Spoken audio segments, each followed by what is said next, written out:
It's very problematic if it's accurate because if that is accurate, and again, I'm not in a position yet to make that judgment, but if that is accurate, what you're basically saying is that within the government of the United States, there's a group of people who believe that they possess something that they don't need to share with anybody, including elected officials who they view as temporary employees of the government, and in essence, some sort of an internal military complex that's their own government and is accountable to no one. So it would be a huge problem if it's even partially true.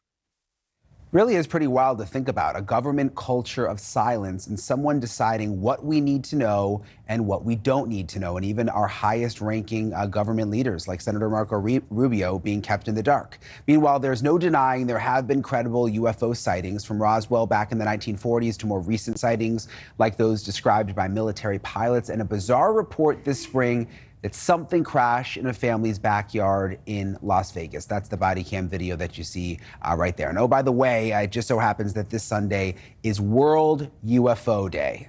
And where better to go now than to Roswell, New Mexico, where UFO enthusiasts from around the world are gathering this weekend. I want to welcome back to the program UFO investigator Ben Hansen.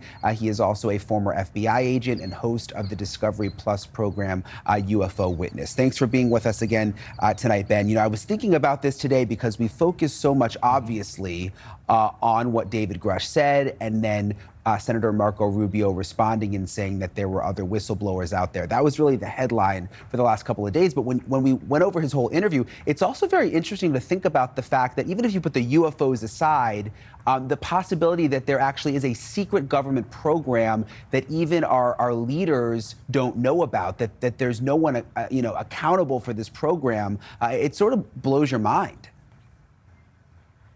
Yeah, and Brian, I think that Senator Rubio is spot on. I know it can be frustrating. He's talking about kind of running into brick walls.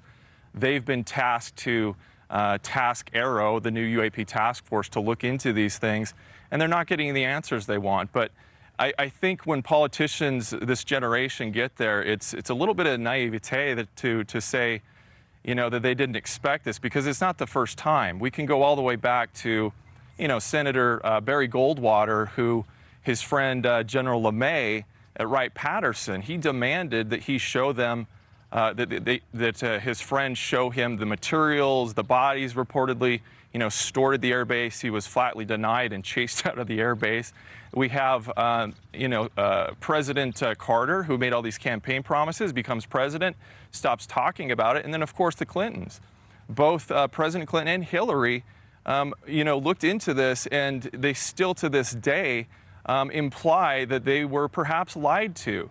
I mean, how would that be to be the president or, president-elect? You're running on a campaign, and to know that there's some sort of maybe puppeteer above you that's running the show, and not even the president of the United States has a need to know the full story of what's going on. Yeah, like who's the boss of that person? Who's the boss of that department if it actually exists?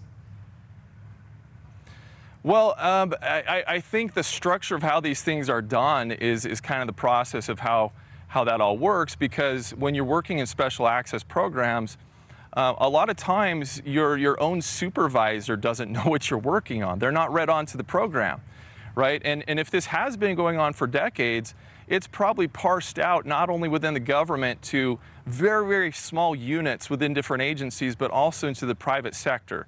And as we know, a lot of these private contractors cannot be FOIA'd. You can't get the Freedom of Information Act stuff. And so when you're going to ask the questions, you may be talking to the wrong person. And then, Arrow themselves may not have the access they need to ask the questions. And so it's very, very difficult. And I can understand why they're demanding, but they're very frustrated they're not getting the answers. It's just, yeah, it's fascinating and disturbing all at the same time. Okay, so tell me about what's going on now in Roswell. I see there's people behind you gathered. This is really the big weekend there where believers from around the world come to Roswell. What's happening tonight?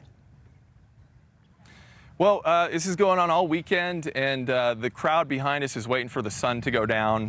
What I do at these events, aside from lecturing on this stuff, is we bring a night vision setup. So we have like a night vision military grade stuff that we hook up to a big projector. And then I kind of walk them through. There have been an increase in sightings, a lot of it. So people want to know, what are we seeing? And we give them kind of education on satellites, what those look like. and other objects. And sometimes we get lucky, we find some things we can't explain. Yeah, that sounds like a good time. Is the vibe different this year since this has sort of gone more into the mainstream? I mean, like I've never covered a UFO story until the last month. It seems like this has sort of crossed over ever since David Grusch came forward. There's a lot of excitement. I would say we've got the people who have always been into the subject dragging their neighbors and their friends, their spouses, and they're like, I've never been to one of these things. Is it weird? And you see them sitting there and then start nodding their heads. So yeah, it is a little bit different vibe, and people are waiting.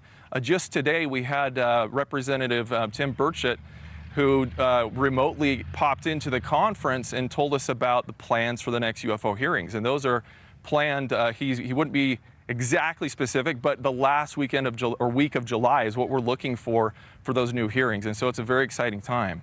Thank you for watching. Go to newsnationnow.com to find NewsNation on your television provider. And don't forget to click the red subscribe button below to get more of NewsNation's fact-driven, unbiased coverage.